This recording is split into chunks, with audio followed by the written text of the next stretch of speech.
Distrokid exposed on the beach for the towel. Yes, they've been exposed for nudist behavior. Totally shameful. Totally shameful. And would you believe it? It's small. Worst of all, it's small. Let's see, let's give you a recap on the Distrokid situation. Exposed. Crazy. Hi, everyone. Okay. So Distrokid, you may or may not know, they laid off basically everyone that was a part of their union. Some may call that union busting behavior. Some may call that immoral. Some may call it based. I don't know what you want to call it. Distrokid, you know, they're the most popular platform for distributing your music to Spotify, Apple Music, etc.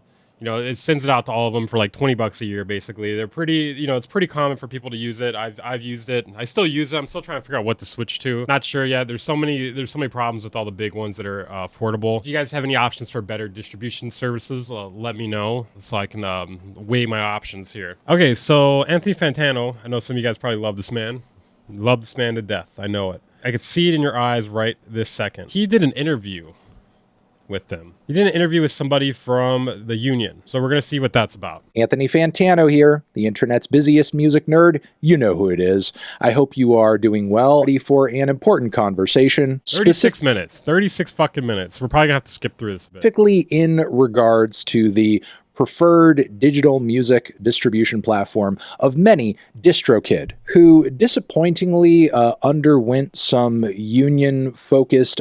So yeah, Anthony's a bit late to this, but I believe there's an interview in here, so we're going to be checking out the interview. Let's check out a few of his takes, or what he says about it in the beginning first. Layoffs and discussions around severance packages for those laid-off union employees were actually being conducted today, just after the recorded interview you were about to watch. An interview being done with Jace Eiler, one of those laid off Distrokid employees, who in this conversation actually sheds a lot of light on what is going on at Distrokid currently in terms of its business and employee relations. So is Distrokid paying and compensating employees fairly? Are they involved in acts of union busting? And what is the union hoping to achieve through a contract with the company? I talk about all of that and more with Jace in the following interview. Here we go. As I said, here we have on the horn Mr. Jace Eiler, who is actually going to be going into a meeting today to talk about these union negotiations with Distrokid.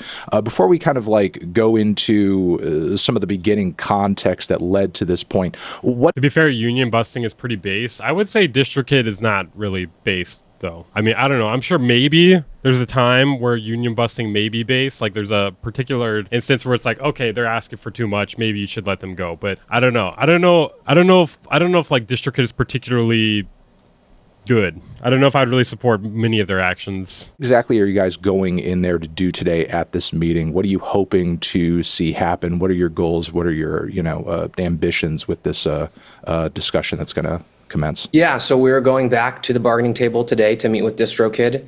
Right now, today... I want to know when this was recorded, because he posted 20 hours ago, but this whole thing happened a couple weeks ago at least. We are talking about severance. The layoffs have officially happened. That doesn't mean that Distrokid can't change course and offer people their jobs back or say, this is our bad, this was a mistake. But at this present moment, we are trying to get Distrokid to come to an agreement on severance with us. So we've exchanged some articles back and forth, and today we anticipate getting a response from Distrokid, a counter article to our last severance offer. And, currently right now, like, what is the union Distrokid relationship as of right now? Because at least in terms of like some of the articles and background that I've read around this. I'm gonna speed it up a bit. Let's get real zoomer here. Just combination. Get real zoomer here. It seems like a lot of these layoffs have been centered around unionized Distrokid workers. Is that just something that happened by Yeah, part of the problem with CD Baby is you have to pay per upload. So, you're going to want to really make sure it's worth it. Distrokid is a lot better if you're spam uploading, which is what they tell you to do these days on Spotify, so. Chance, or was there like kind of a focus there in terms of like who was canned? Yeah, we definitely don't think that was by chance. Nobody who is not in the union was laid off. So only union members were laid off. Another thing to keep in mind, too, not only did they lay off the people from the union, it's all their customer support. And Distrokid notoriously has the worst customer support of any company probably on the planet. So It's going to get a whole lot worse. They laid off about half of our union, also about a quarter of the staff, the Distrokid staff. But we don't believe that this was random. We believe No, there's no way it's random. that this is union busting. This is Distrokid penalizing us for forming a union and for trying to, gain a seat at the table and be able to discuss issues of pay and benefits. Just sell vinyl exclusively at local record stores. Yeah, that'll work out for sure. There's no way that's just gonna go nowhere. I mean, there's a chance a few people might pick it up, but I don't know. Distrokid is saying it's under the Unions are trash, Lamau. They're shields for incompetence. Okay, I'm sure sometimes that's the case, but I doubt that's the case for Distrokid. I'm pretty sure they're like underpaying employees, and they only have like 30 people working for customer support. Now look at this. How many people use Distrokid? Over 2 million registered artists and 30 people doing customer support. You think that's fine? You think like you don't think there should be some sort of like union to make sure that they get paid fairly? I don't know. guise of saving some money, but like, you know what I mean? Like I'm sure there's a case where it's like, okay, unions, okay, yeah, that's, maybe it's shitty, but I doubt that's the case here. the value of money that they'd be saving compared to their worth, what we make every year, how we grow, is extremely small. It's like half, as far as I know, it's like half of what we spend on Facebook ads alone. So like all they're trying to do is get more pay and get benefits. I feel like that's pretty fair. I don't know. Like, come on, give me a counter argument here. I mean, unless they're making like $100K a year each, like I seriously doubt it. Like even if that's the case, like 30 people doing customer support for 2 million people, they might deserve that much money. I don't know. I mean, it's hard to really say unless we know how much they make, right? And they're laying off 37 people to save that amount of money. So Half of what they spend on Facebook ads is the amount of money they're saving by laying off these people. Does that sound... I don't know, dude. That sounds pretty fucked up. Unions exploit the workers too. Okay, well, we don't know the exact details of this, but hopefully we'll find out through this. in the grand scheme of things, the money that they're saving is kind of negligible compared to the value and the expertise that these employees bring to Distrokid. So we think that this may have happened eventually because we're being replaced with outsourced workers. So we think that. So yeah, the customer support is going to get much worse because they're going to outsource it to people in India, etc. And I'm sure they completely know the inner workings of Distrokid and Spotify. They definitely got that handled. Going to happen. The outsourcing happened even before we formed the union, and that was a part of why we formed the union. What's up, Tim? So I think it's a mix of things. I think it's like, ostensibly they're saying it's to save money. Really, I think it has to do with kind of speeding up this outsourcing process. And also, I think they're penalizing us for forming a union and for making the wages that we make in America here. Yeah, I mean, ultimately, it's the bottom line that sort of decides these kinds of things. But I mean, at least from what I've been able to catch online, I mean, Distrokid seemingly is $1 billion company. You don't get the sense that they're like hurting for money right now, and that's the reason that they cut you guys. No, yeah. In fact, they've been very clear with us that they're not hurting for money. They're still a growing company. They're still a profitable company. The reason they've given us is that they're just not growing, fast enough, they say. But Distrokid is very... How much faster do they want to grow? They already are the biggest platform for distributing music. Profitable company. They're number one in market share in the independent digital music distribution space. We grow every year. We grow every quarter. So, that's why I think that money is tied into these types of decisions. But really, I think truly power is actually the bottom line. I think that companies will go to great lengths to squash organization and to prevent unionization. As we saw with the SAG-AFTRA strike, there became a point in that strike where those companies were actually losing more by having to shut down their studios than they would have lost by just meeting the writers' and the actors' demands. Yeah. So I think a lot of times companies will actually go into the red during strikes, during negotiation, during organizing processes, because really power is what they're after. They just want to maintain power and they don't want folks to organize. So I think, we definitely caught Distrokid off guard when we organized, when we went public with our union efforts. And so I think they're just trying to kind of squash that. Little do they know that we still have a lot of support among the remaining 50% of the union, and a contract is still our goal. The union hasn't gone. Music should go back to the early iTunes model. Yeah, the problem is it's not good for consumers. Like they're already paying like $9.99 for as much music as they want. And they can keep adding to it. Like they don't give a shit about what's good for musicians. Anywhere, just because folks are most likely going to be laid off, it doesn't mean we don't still have a union. We're still represented by NABIT CWA. And if Distrokid won't hire us back, we can at least get a severance package. But after that, a contract for the remaining employees is the number one priority. We feel like there are going to probably be more layoffs. Distrokid has posted job openings for like European employees, which cannot be in the scope of our union just because of the way labor law works. And they have asked some of the software developers that still remain on to do the work of people that were laid off, which is, explicitly illegal. That's something Distrokid needs to bargain with employees about. Well, that just sounds insane because I feel like they probably don't know what's going on. So for the remaining employees, we think a contract is of paramount importance to protect them from what just happened to us. So we're going to keep on fighting for that. We're going to keep on showing up to the negotiating table, and we'll see what comes in the next couple of months. Yeah, I mean, just like for further context, like the Distrokid business model right now in the present and the immediate future is looking very good. I mean, I was just working on a video about how there's, effectively, serious or hobbyist or not, like 75 million artists, like, with music uploading either every once in a while or on a regular basis onto these streaming platforms. And that number is expected to increase, maybe almost double by the end of the decade. And that just only means more. That's crazy. I didn't know that. I wonder how they predict that. I guess they go based off of like the past growth. Money in the pockets of Distrokid or, competitors who essentially provide the same service. Like, these numbers are not going down. These people are going to want. With Distrokid being a shit service, I don't know how the employees have any ground. You mean like the customer support already being bad? Well, I would argue the customer support is not great because they only have 30 people doing the customer support for 2 million people. 2 million customers, 30 people doing customer support. I mean, I'm willing to say that it's probably their fault for not hiring more people. The company's fault for not hiring more people. How fast can 30 people take care of 2 million people? Not very fast. And obviously it's not all 2 million, but let's say at least 10% of those people are going to experience an issue at some point, right? 200,000. 30 people, 200,000. That's going to take a long fucking time. That's why the response times are so long for them. Somebody to sort of facilitate that process of getting their music onto these platforms. And, Distrokid is I mean, it almost makes more sense for them to outsource it. Maybe it should be outsourced by that logic. That's what I'm saying. But the thing is, like, they kind of require some level of specialty too. Like, especially when they're already really profitable. They should just hire more people. Or maybe even just add on to it or something. They'll get a lot more workers for the dollar, but is it going to be quality workers though? I don't know. I'm not sure what people in third world countries know about Spotify and Distrokid and the inner workings of it and how to fix things. Maybe they can train them well. I don't know. I kind of doubt it though. Service I've used myself. I found it to be easy. A lot of people are going to be drawn to that convenience. So, again, the idea that like they're not growing fast enough is just kind of crazy. Yeah, it's a self-imposed goal, right? Distrokid was worth something. Then we got a valuation, we got some investment from venture capitalists, and Distrokid, by everybody's approximation, is a wildly successful company. For like 2.5 years when I was working there, it seemed like we hired a new person every week, every quarter. Hey, let me pull up something here. I mean, I've talked about this before, but just for like, this is what's happened since they've laid off people. Okay, so I talked about this before, but just for an update for people.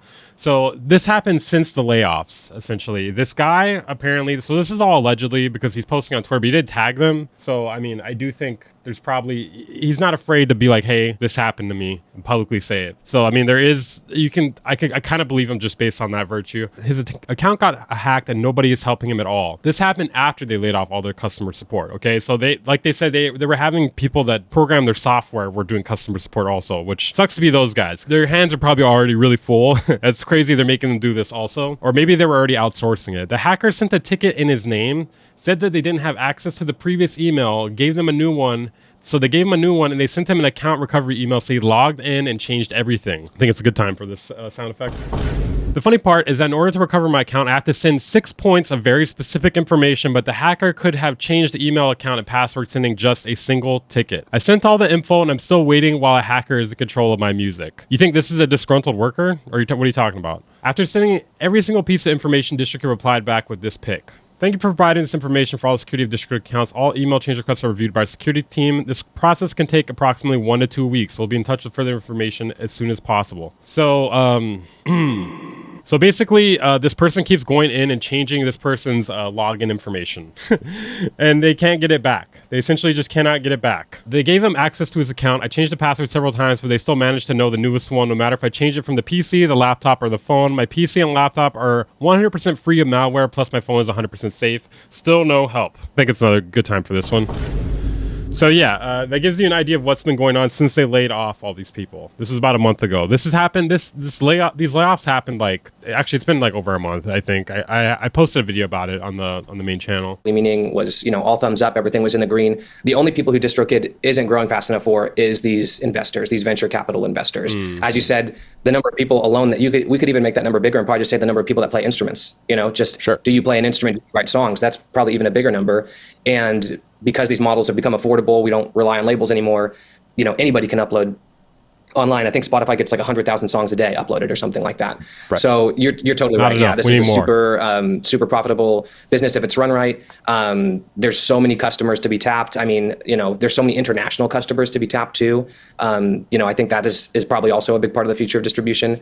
That already exists, of course, but for a lot of these companies that are American-based that are really big, I think reaching out globally is kind of the next step for them. So yeah, it's the whole saving money thing is kind of a farce. It's like, it sounds good, it sounds reasonable, it sounds like it makes sense, but okay, this company is valued at, I believe, $1.4 billion, and the amount of money they're talking about saving is kind of chump change compared to the valuation. And again, very profitable, make money every quarter, we're in the green. Again, for years we were hiring. I wonder what that person is doing with that guy's account. Like, are they deleting music? Are they just fucking with him? They're probably just fucking with him. I don't think you could like withdraw payouts, because like you're getting some seriously illegal shit there if you're doing that. I mean, if they're doing that, I don't know. that's not going to be good for that guy, because they could they could actually some law enforcement can get involved in that. Like a new person every week. We just hired a few more. I mean, if they give enough of a shit, I don't know. More folks. I should probably stop saying we, since I'm kind of. I mean, Distrokid, for all we know, Distrokid might just like not even say anything about it, though. I don't know. I wouldn't be surprised. Why do these guys look in disguise, wig and fake mustache? True.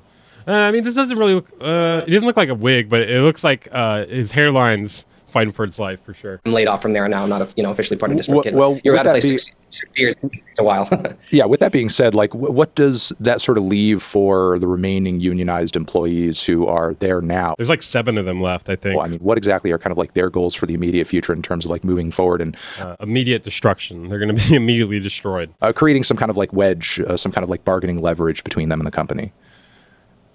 Yeah, for the remaining people, I think, again, just... Well, that's kind of like the model for these companies. Like, they don't really care about customer support. It's just about, like, extreme growth. Like, it's just about the most growth possible. If they lose a few customers because of no customer support, that's fine, because they're growing way faster than the amount of people they're losing from that. Just getting a contract is great. One of the most fundamental aspects of having a union contract is that you're no longer what's called an at-will employee. Unless you work in the state of Montana, which amazingly has this protection, or government job or job with a contract, you're an at-will employee. It means the employer can basically fire you for whatever they want. If they fire you for, if they don't like some aspect of your identity or personality, you can sue them, but then that's kind of on you to carry that burden. So one of the most fundamental aspects of having a union contract is you're no longer an at-will employee. The employer must have what's called just cause to fire you. They have to work with you if they want to fire you. They have to kind of go through your performance and try and help you out. So I know for the remaining employees, no longer being... That doesn't sound like a bad reason for them to have a union. I don't know. I feel like that's fair. I mean, it doesn't sound like they're asking for too much. I mean, we don't know exactly what their pay is and what they're asking for, but... Okay, well, we do know this. We do know how much... It was about half of what they spend on Facebook ads. So that's the only real like context we have for as far as money goes. But like, it doesn't seem like they're asking for too much. I don't know. Well, employees is going to be a huge benefit for them. We still, have more like media coverage coming out. We, of course, love that you're giving us a chance to share our story and on your platform and talk with folks. So we still have more in the works, still more coming out. We also plan on mobilizing, continuing to mobilize and do public actions. But really, yeah, I think just getting a contract as fast as possible is going to be the big thing. Just because while we're negotiating, we're kind of in a limbo.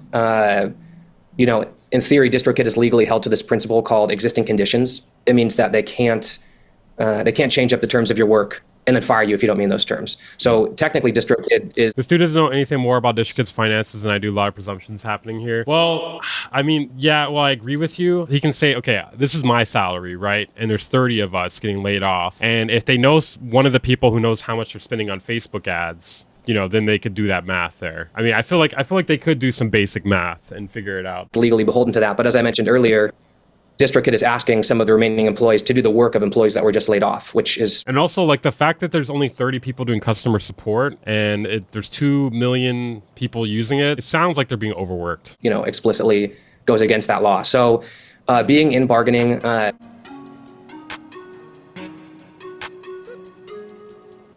Kyle Beats wants to hawk twa. Spit on that thing. Okay. Well, I'm ready. I'm ready for the Hawk Tua. Thank you for the 257 Super Linux Audio Guru. Just a reminder, guys, if you donate via Super Chat or Stream Elements, does text-to-speech. I think the minimum for text-to-speech with Stream Elements is 420. I've been meaning to set it to that, but yeah, it's any amount, I think, on the Super Chat. But yeah, appreciate that. Thank you. It's in a sort of limbo. There are laws that protect you, but the best thing is just to get that contract. If you drop a like, you'll be a part of the union. You'll be protected.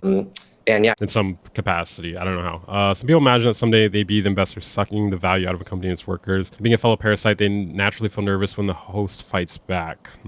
get it to your membership and get it signed and ratified. So that's, I think, Maybe. I mean, I'm not really thinking of it that way, but maybe it's the people who are kind of defending it. I can live in your house and you can't kick me out isn't a fair ask. How's that anything like that? I'm going to need a little more context there. I don't really understand. I think for the remaining folks, that's kind of the big goal right now. Next, would you be able to give us a little bit of background on how the union started and currently, like, what are the demands of the union or what the union is hoping to achieve through eventually, like, getting a contract? Another thing Distrokid could say, they could turn around and be like, our customer support has been so bad, these guys are doing a bad job. Because, like, basically their customer support has not been great this whole time. And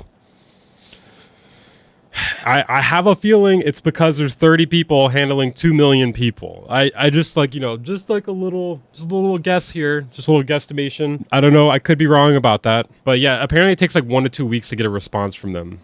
Yeah, totally. So the story of it starting, which makes sense. In 2019, I was hired at Distrokid. Had been around for a couple years, but it's still a pretty small company. And I worked in the album review department, the customer facing side. At that time, it was still a pretty small staff, and almost everybody like myself was a musician, or they worked in an adjacent company in the music industry, or worked with artists or promoted artists. We all came there as artists and wanted to kind of help out other artists. And it was pretty awesome. The vibes were really great. Everybody got along really well. It was a very diverse company at that point. And everything was working really well. We felt like we knew the product. We felt like we knew what customers were going through, and everything was going pretty swimmingly. So fast forward to 2021, Distrokid had been growing still steadily for years. And as they were expanding departments, my coworker Stephanie and I, we got a chance to be promoted from the artist-facing side of Distrokid to the software development department. And the moment we came to the software development department, we could tell that it was totally different. The energy was totally different. There was a lot of machismo. There was A lot of nerds. a lot of crass jokes. There were people Machismo, shouting over each other in meetings. There were a lot of sexually inappropriate comments and jokes being made, and also I want to see what's going on there. We need to. I'm curious about that. so racist comments and racist words being used. And my coworker Stephanie, Okay. who was a black woman, was unfortunately at the butt end of some of those. People making like lynching jokes. Whoa. Okay. Whoa. All right. That's sounds like a bit much there. Completely inappropriate and racist. That's unhinged. So this was, yeah, it was a shock when we went over there. It just felt like a night and day difference. Bro, what, dude? When we went from the customer service and the artist facing side to the more kind of behind the scenes software development side. Right. So it was pretty shocking. And remember, so in 2021, this was when Black Lives Matter protests were going strong, and we were, as a country having a conversation about race in America, and, how to be anti-racist and how to dismantle, these systems of white. That's a little unbelievable. I mean, if that's not true, I mean, they could probably sue him. Well, I mean, I'm not sure how provable a defamation case is off that, but because you have to prove damages. But I don't know if this guy has the money to fight back a defamation suit. So I don't know. I mean, there could be some truth to it. I don't know. I mean, we'll just say this is what this guy's saying. We don't know for sure if that's true, but he is claiming it. Supremacy. So Distrokid, like a lot of other companies at the time, they wanted to seem very progressive. So they put out a statement, supporting Black Lives Matter. They did make a donation to the NAACP. And so outwardly, they wanted to seem very progressive. How is this related? That is true. I mean, it is. I mean, I guess he's just like whistleblowing some stuff that people haven't known. I don't know. I mean, it isn't really related to the whole union thing. That is true. Outwardly, that wasn't the case, because Stephanie and I were bringing these issues to HR. We were bringing them to managers. And they kind of got a little bit of, we had their ear, but nothing was really changing. Definitely nothing was changing fast enough. And so, unfortunately, Stephanie, for her own mental health and for her own well-being, she resigned. She resigned from Distrokid out of frustration of all this that was going on. And so she publicly resigned. The company being racist, that's unbelievable, my dear, sweet summer child. Yeah, I mean, I don't know. I mean, there's what, like 7 billion, almost, I think it's 8 billion people on the planet now. Like, it seems possible. I don't know. And she very, professionally called out what she was seeing, the racism she was experiencing, the bullying she was experiencing. And it didn't name anybody by name. It was very. Well, it's not that the company is racist. It's that some of the people, he's claiming that people in that department were. I would call professional. And then that message was, maybe within 15 minutes deleted from our general Slack channel, how we all communicate remotely. After that was deleted, people had seen that message and started talking. This robot thinks he put his wig on too high. I mean, do you guys really think that's a wig? I don't know. Thank you for the $4.99, Das. I appreciate that, man. And we're concerned about what had happened to Stephanie and what was going on. So eventually, shortly thereafter, an email went out from leadership to the whole company. And it was a very vanilla, very milquetoast email. The tone of the email was... Okay, I kind of see it now. It could be. You know what? It could be. Because, like, imagine this part. Hold on. This is probably a little bit in bad taste. Hold on. We're pulling up paint, guys. Hold up. That's a wig, bro. Okay, hold on. So what I'm thinking is maybe it is actually possible. Look at this. Look at it this way. It could be like this. His head could be like this. Right? It could be like this, and then that part is installed, a hair installation. I do kind of see it, actually. I do kind of see it. Maybe he's asking for a raise for his hair installation. Gotta love when paint gets opened up. Basically, like... The hairline doesn't make sense. Yeah, it is pretty fucking high. Hey, everybody, we're all friends here. Work should never, bum you out or ruin your day. If you see something, just say something. My door is always open, I think was how the email ended, which is ironic because we'd been going to HR and into leadership trying to bring up some of these issues. And, various people were being shut down by this. So that was extremely frustrating for employees. And at that time, we began talking about what we could do. And as we started talking, a lot of employees in different departments, we started to realize that there were a lot of things that no one was really talking about at Distrokid. Little things that seemed concerning, but were just brushed off, or little altercations or weird conversations with managers. And what we were starting to realize was that on the surface, Distrokid seemed like a really great place to work until you started asking any real questions or any consequential questions or trying to make any real change in the company. Then it was just like any other corporation. It was just like any other money-making business. So in the frustration in that time, I proposed to my coworkers that we unionize, and that was the beginning of our organizing process. If they fire you for sorting a union, they can sue. I believe so. I'm not sure what the logistics of that are. I don't know why they aren't, if that's the case. I think maybe because they're still negotiating. I think they're negotiating a severance package or something. And again, hold on, let's look this up. Pretty sure you can. Yes, you can be sued for union. This is AI overview. Keep in mind. Yes, you can be sued for union busting because it is considered a violation of federal labor laws under the NLRA, which prohibits employers from taking actions to interfere with, restrain, or coerce employees and exercising the right to unionize. Meaning, if you actively try to prevent employees from forming a union through intimidation or other tactics, you can be sued by employees or the union itself. So I'm guessing they just haven't done it yet. And to rewind and go further on this question, what are you guys hoping to achieve through an eventual contract? Now that the union is sort of like formed, but hasn't sort of like put things down legally with the company in terms of like an agreement. Totally, yeah. The more we're talking, so in the kind of the wake of those conversations, there were a couple things that kept on coming up. One was that people were frustrated by wage stagnation. Distrokid had never changed their entry-level salary from $50,000 in the entire time I've ever worked. Oh, okay. Hey, we know how much they're making there. So people's wage entry salary was $50,000. Were stagnating. Second was that Distrokid had begun outsourcing jobs overseas. So we were concerned with our job stability and just staying at the company. Third was we wanted a more equitable company. We, unfortunately, Distrokid, like a lot of companies, is sort of like a reverse pyramid where, I mean, it doesn't seem like they're rolling in it. I don't know. At the levels that make the least amount of money and have the least amount of mobility, it's a very diverse company. There's people that are queer, there's people of color, people with very diverse backgrounds. But as you go up the pay scale, it becomes more, white, straight, male. So we wanted a more equitable company and to have conversations about race at Distrokid. Fourth was that we felt like there was a lack of career development for employees at Distrokid on the artist-facing side and also on the software development-facing side. We felt like our careers were stagnating, and it was up to you to sort of take the bull by the... Two of my clients used my referral code. They never gave me the kickback. I actually took a sponsor from them, like 4 years ago, 4 years ago, before like all this stuff happened, because I didn't realize like they are not the greatest company. Like I wouldn't take a sponsorship from them now, but I actually like it's funny because like they do like the whole like 5%, like what do they give you, like 5% for like people using your code or something. I was just like, bro, like if you can't make it more than that, just give that discount to like the customers that they use it, you know. They like disabled my code after a while though or something. I think they just didn't want people using it. I don't know. They are kind of shady, dude. Horns to try and, you know, make new positions for yourself or find a way up. And then you know, kind of fifth. Yeah, I don't agree with all this guy's positions, but... And finally, the company's valued over $1 billion. 50K is rich AF. I can't tell if you're being sarcastic or not. Maybe for musicians, it seems rich AF. We're all like, damn, 50K. You know, and quite frankly, employees were hoping to get, I guess a term would be like a piece of the pie of that. You know, we were hoping for either some equity sharing, like Carter got in their union contract. Yeah, it's not bad for entry level. I don't think that's bad. Or a 4-day work week. We're just hoping to be able to live a little more comfortably at a billion dollar company. So those were some things that kept on coming up in our conversations, and those are kind of the main goals we had, among many other things. We've submitted 55 articles to Distrokid, and so those 5 things are kind of, you know, interlaced within those 55 articles. Much of the discussion and coverage around the company's union busting efforts, as far as like what's being seen publicly right now, mostly revolves around these layoffs. Have their efforts on this front, in your experience, gone beyond that, or is it just the layoffs? I mean, the layoffs, I think, are a culmination of what Distrokid has been doing since day one. Guys, I think it's time we beat the shit out of this kid. Distrokid, obviously.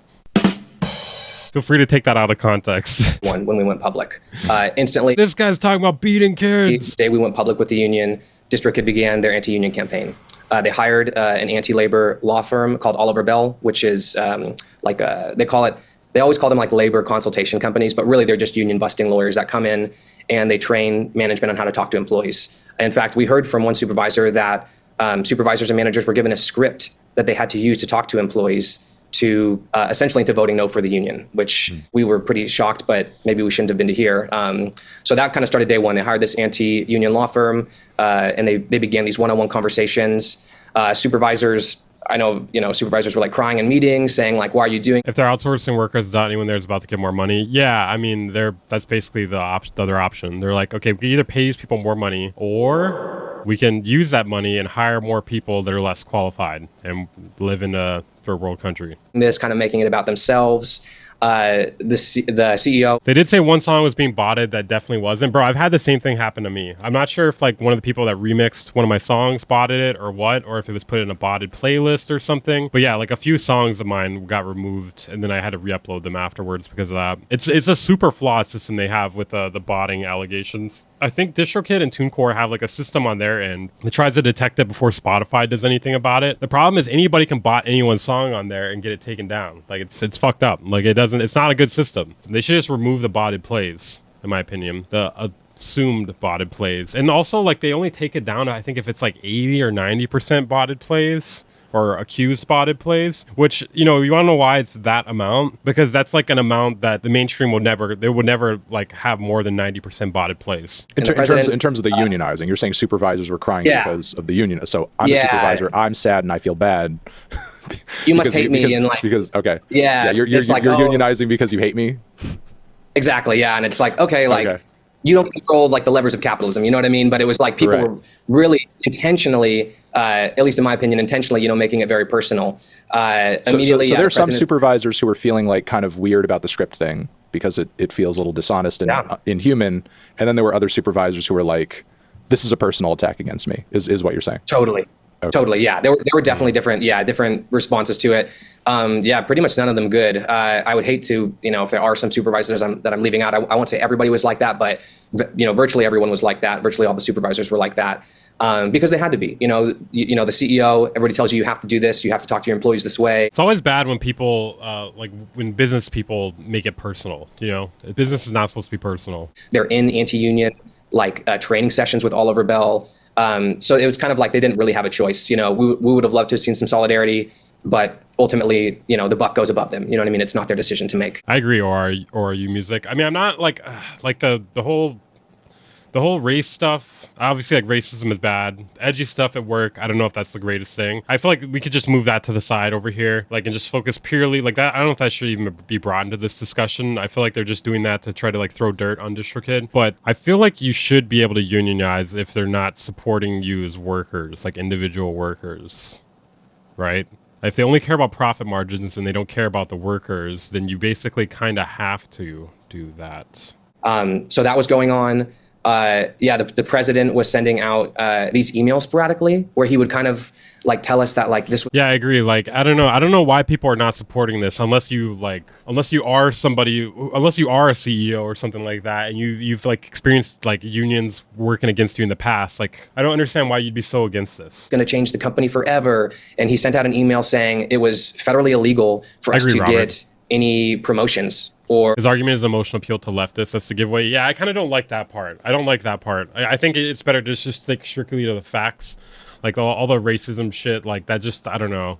It doesn't really support your argument. It's just to throw dirt on them. Or salary increases during negotiations, which is not true. That is not true. And in a later email, they would kind of back up from that and say, well, actually, we can give you promotions and wage increases if we talk with you about it, of course, which would be like the world's shortest negotiations ever. They would say, do you want a raise? We'd say, yes. You know what I mean? So they were kind of intentionally misleading folks with what the law says about, you know, how unions work. We had someone in HR bring up that we might potentially get randomly drug tested, which we would never propose that in an article. That would never come up in the contract.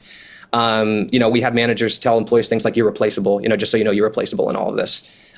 Just a lot of really intense one-on-one sort of intimidation. And in fact, the organizer that we worked with, Bera, he said it was the most personally draining, kind of personally attacking anti-union campaign that he's ever seen in his years of organizing. He was like, yeah, this is probably the most like personally charged and the most intense in terms of just the one-on-one conversations. And I won't call it bullying, but just misinformation, you know, supervisors giving misinformation to people.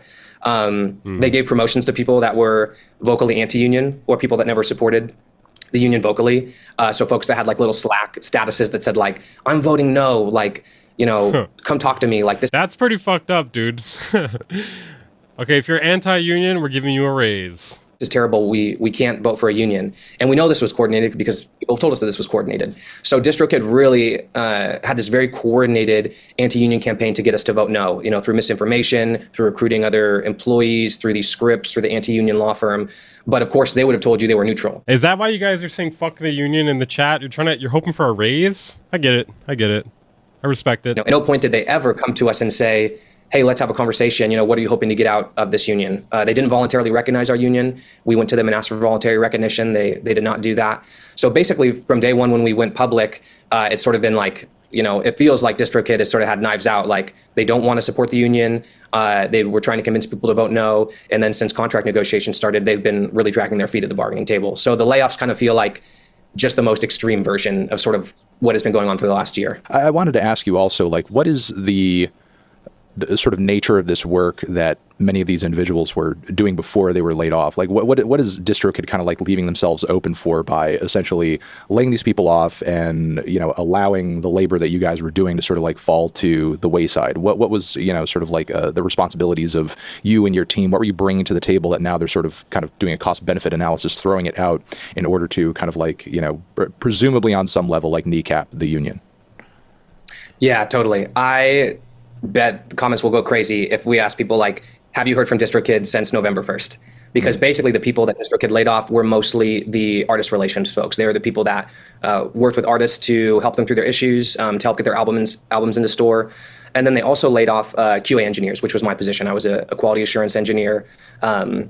So what they've done is these people that work with artists, the artist relations and album review team, about 2 years ago, they started hiring outsourced work from overseas, workers in the Philippines. Those employees, to my knowledge, cost DistroKid something. The same thing Musk did to Twitter by the looks of it. I wouldn't doubt it. Something like $30,000. Actually, yeah, I remember hearing that. I actually do remember hearing that. $1,000 a year, if my number is correct. And the lowest paid DistroKid employees were making a little over $50,000 a year. But those workers in the Philippines, to my understanding, only get paid about $3,000 to $5,000 a year out of that $30,000 cost. So they're exploited workers. I mean, the company they're working through is charging $30,000 for them, and then they're only getting paid $3,000 to $5,000. Wow. So, you know, they're exploited workers too. We have nothing against them. We totally stand in solidarity with them. We'd love if they were hired on at the same wages that we had before. But yeah, they are the customers. We'll call them customer service employees. That process began about. That's pretty fucked up, dude. So they're gonna pay them $3,000 to $5,000 a year. 2 years ago, and that was part of why we formed the union, was because we saw that the writing was sort of on the wall, that Distrokid was looking to cut costs however they could, including outsourcing some of these positions.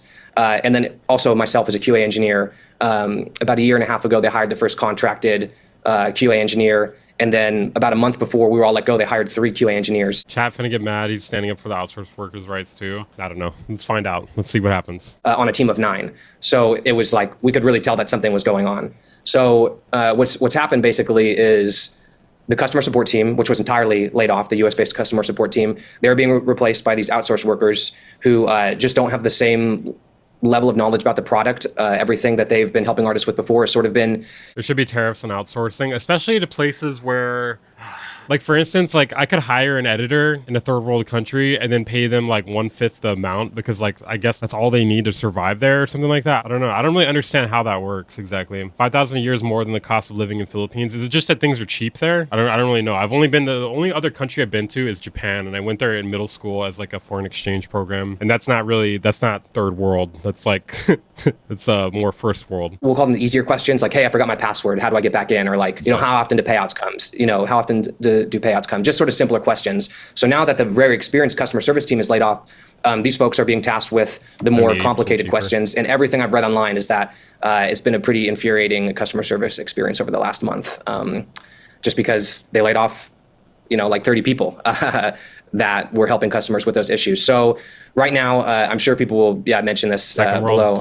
The response times are slower, and I think it's just going to take people a lot longer to find solutions to their issues. That on the QA engineer side, the software development team that I was on, to my understanding, my old supervisor is like trying to pass all of our tickets. Like she personally, is trying to make sure all the teams, stay on schedule. And there were still a few QA engineers that weren't laid off. So I think basically they've been burdened with all the work from the laid off folks as well. So right.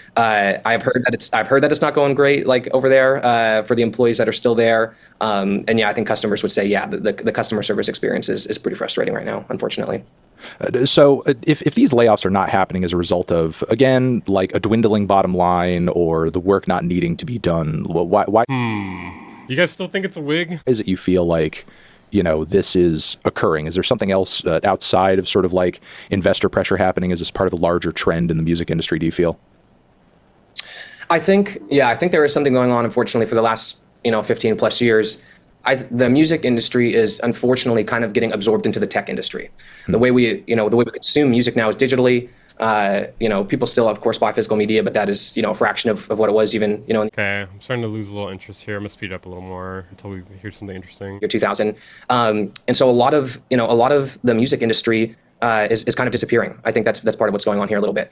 We had the pleasure of meeting with some Bandcamp United members because Bandcamp formed a union in the last 2 years.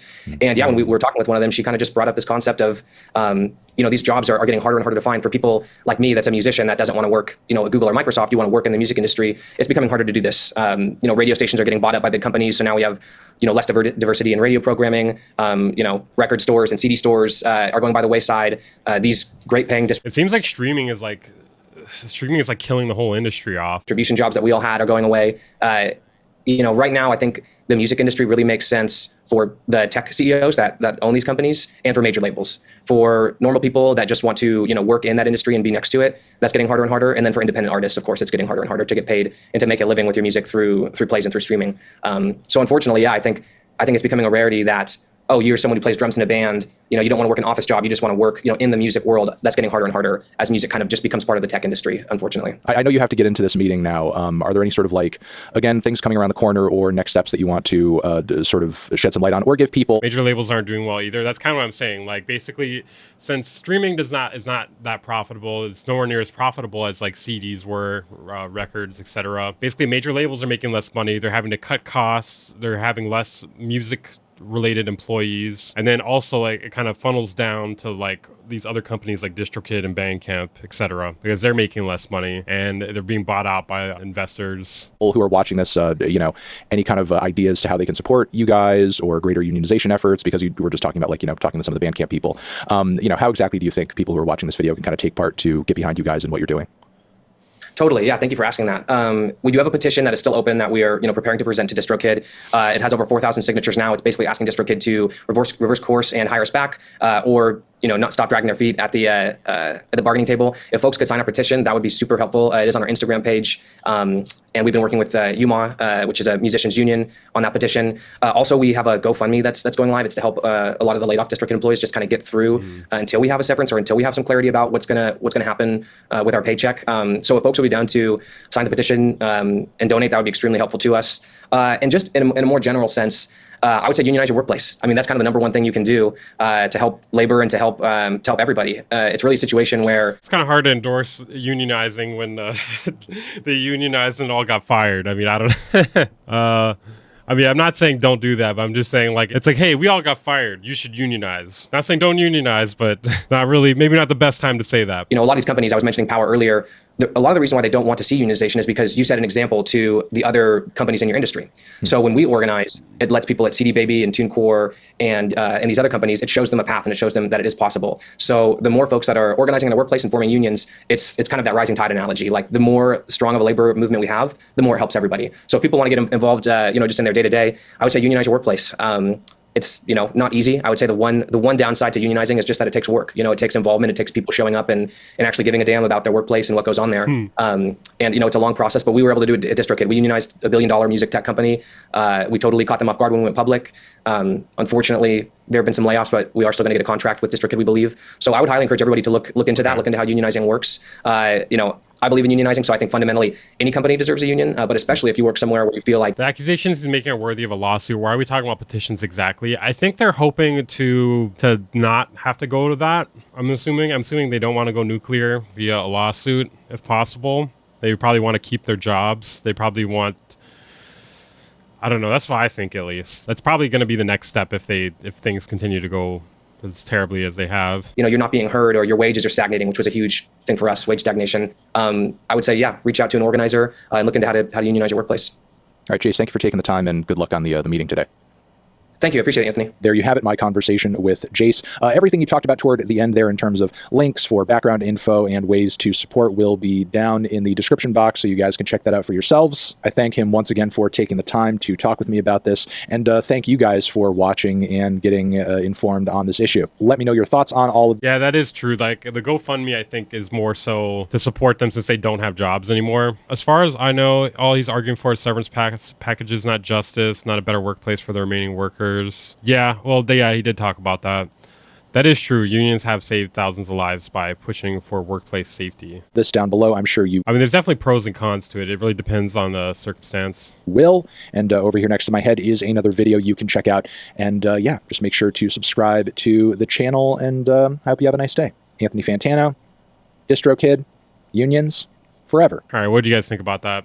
Distrokid is a dangerous, hazardous place. I think more so, like, though, I would assume there's probably, like, a little bit of a mental health thing, Because, like, let's talk about this again here. Okay, 2 million people use Distrokid, right? 37 people or 30 people, something around like 30 to 40 people are all the people handling their customer support. That sounds like a mental health issue, in my opinion. Like, if...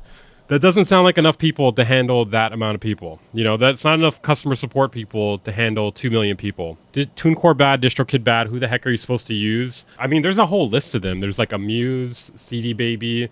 The thing is, like, with like the ones that are more ethical, you're probably going to be paying more money. So you're basically, that's kind of how it works. Like, you're paying more money for ethics in a company. It's kind of sad, especially when you don't make a lot of money off of music.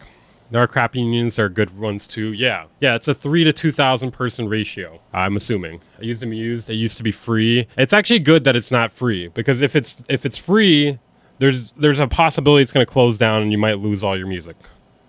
So, like, free is not always the best option too. When something's free, you got to wonder what could happen. Unions have been demonized for a while in America because they directly harm the interests of billionaires. Are you guys billionaires in the chat? Why don't you fucking... All right, fine. Unions are bad. Give me some money. Give me some money.